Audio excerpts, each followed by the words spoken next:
Thank you, Mr. Speaker. I beg to move that leave be given to bring in a bill to prohibit the keeping of pump-action firearms in homes, with exemptions for professional pest controllers and farmers, to make provisions around medical requirements for holders of firearms certificates, to make provision about the disclosure of mental health concerns relating to holders of firearms certificates, to extend offences of stirring up hatred to cover hatred based on the basis of sex or gender, to make motivation by misogyny an aggravating factor in sentencing for violent crimes and for connected purposes. Mr. Speaker, it's been over 6 months since the first shots were fired in Keyham in Plymouth. That day, the 12th of August, we tragically lost 5 members of our community, and I want to remember them now. Maxine Davison, Stephen Washington, Kate Shepherd, Lee Martin, and his 3-year-old daughter, Sophie Martin. We also remember 2 others who were injured and taken to hospital that day. This incident has devastated the proud and tight-knit communities of Keyham and Ford. I've already spoken in this House about the pain and hurt that's been caused to our community. Plymouth has faced a collective trauma.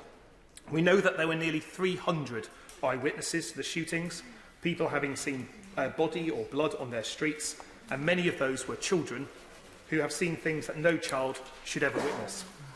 Biddick Drive, where the shooting began in Keyham, could be any street in any of our communities. That's what makes this so scary, and that's why we need to be sure that this will never happen again. I've been pleased and proud to see the community in Keyham come together to support one another, to help each other. People from across our city have worked together across party lines for a Team Plymouth approach. And I'm pleased that together we have secured £1.8 million for Keyham by working with the government. That money has been spent on social workers and educational psychologists, counsellors, extra policing and home security upgrades to make people feel safe in their homes again. And on top of that, thousands has been raised by the community for the Plymouth Together Fund. Keyham is still grieving, but through that grief comes clarity. We never want this to happen to any other community again. And for that to happen, we need to learn the lessons of this tragedy. Our community awaits the invaluable work of the inquest, the result of the Independent Office of Police Conduct and Devon and Cornwall Police's own investigations, but we don't need to wait to act. In the months after the tragedy, ministers changed the gun laws to require gun certificates to be signed by a GP and for a social media to take place on those applying for a certificate. Those changes are welcome. Today, I'm presenting a set of proposals for the first part of what we are calling Keyham's Law, a set of proposals that I hope and expect will expand over time. Mr. Speaker, it has been a privilege to work on these proposals with many of the family members of the victims, many of whom are here watching from the gallery today, and others watching live from Plymouth. I want to pay tribute to them for the steadfast way that they have conducted themselves. Grief is painful, but under the glare of international media, it can be even more stark and difficult. I'm very proud of them. The first part of Keyham's Law I'm presenting today has 3 proposals. The first is banning pump-action shotguns and pump-action rifles from being kept in homes. The second is to introduce a requirement that medical records and gun certificates should be linked with a requirement for medical professionals to report any concerns around a gun holder's mental health to the gun licensing authorities so their suitability to hold a gun can be reviewed. And finally, to adopt the proposals of the Law Commission to make violent misogyny a hate crime. The first proposal is banning pump-action shotguns from being kept in homes. You can apply for a gun certificate from the age of 14. In answers to parliamentary questions, the Home Office confirmed that there are 23,955 current certificates for pump-action shotguns and 1,918 current certificates for pump-action rifles on issue in England. One certificate can allow you to hold many guns. Mr. Speaker, I do not see any good reason why anyone in Britain should need a pump-action weapon in their homes. My bill would change the law requiring pump-action weapons to be held in a gun club or a gun shop. This would have the effect of removing pump-action weapons from residential areas. I also recognise that there may be some limited exemptions, and when a gun certificate holder can demonstrate a legitimate reason for keeping these weapons in their homes, working as a farmer or as a pest controller, for instance, then there should be a permitted exemption, but I don't envisage very many of them. I want to rid our communities of these dangerous and unnecessary pump-action weapons that are currently held in homes throughout our country. The second proposal is linking medical records to gun certificates. People experiencing a mental health crisis should not have access to a gun for the safety of themselves and others. We need a legal requirement for concerns about an individual's mental health to be shared with the police if they have a gun.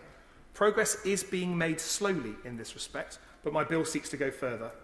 And that means introducing a simple marker on a person's medical records, introduced and maintained by law. If there were any concerns flagged about the individual's mental health, the medical professional would be required to notify the gun licensing authority for a review of the suitability of that individual to have a gun, for their own safety and the safety of others.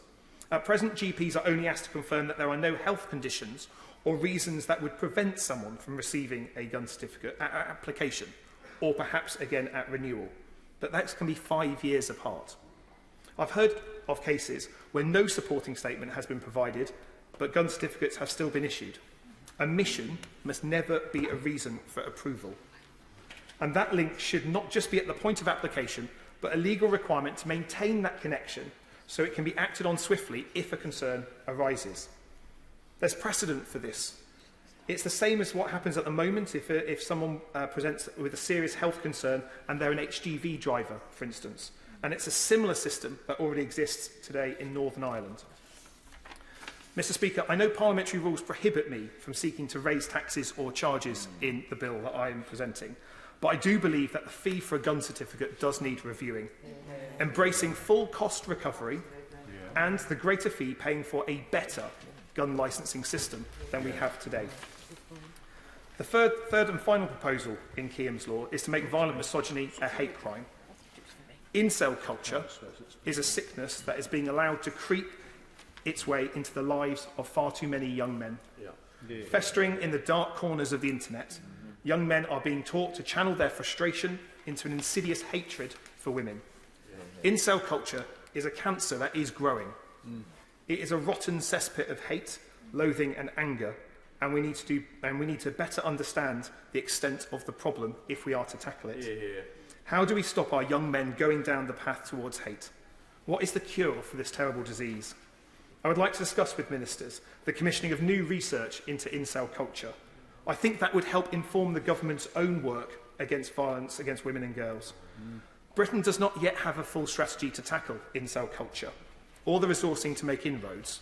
But on a cross-party basis, I think we need one. That is why, though discussing our community's pain and loss is difficult, we must not shy away from being part of that conversation or having our voices heard. Mr. Speaker, today I'm presenting the very first part of Keyham's law. This is the start of a campaign, not the end of one. It is not an exhaustive list or a final set of requirements to change gun laws. This campaign may take some time, but I'm so pleased that it is across Plymouth and, importantly, a cross-party campaign backed by so many MPs from across the country who share concerns about our nation's gun laws. I look forward to meeting with the Minister responsible for this area later today, alongside the families of the victims from the shooting, and I hope he will see the merit in taking further steps towards reform of gun laws in order to keep us all safe. Mr. Speaker, big hearts have prevailed in giving Keyham the support that we have needed to date, and I thank everyone for that support. Now cool heads must prevail as we change our nation's gun laws for the better, in order that we can stop another tragedy like this ever taking place again. That the honourable member have leave to bring in the bill. The question is, did the honourable member have leave to bring in the bill? As many of that opinion say aye. Aye. Of the contrary, no. I think the ayes have it. The ayes have it. Who will prepare to bring in the bill? Johnny Mercer, Sir Gary Streeter, Cheryl Murray, Ben Bradshaw, Abena Apong Asari, Karen Smith, Caroline Lucas, Alan Smith, Alex Sobel, Valerie Vaz, Anne-Marie Morris, and myself, Mr. Speaker.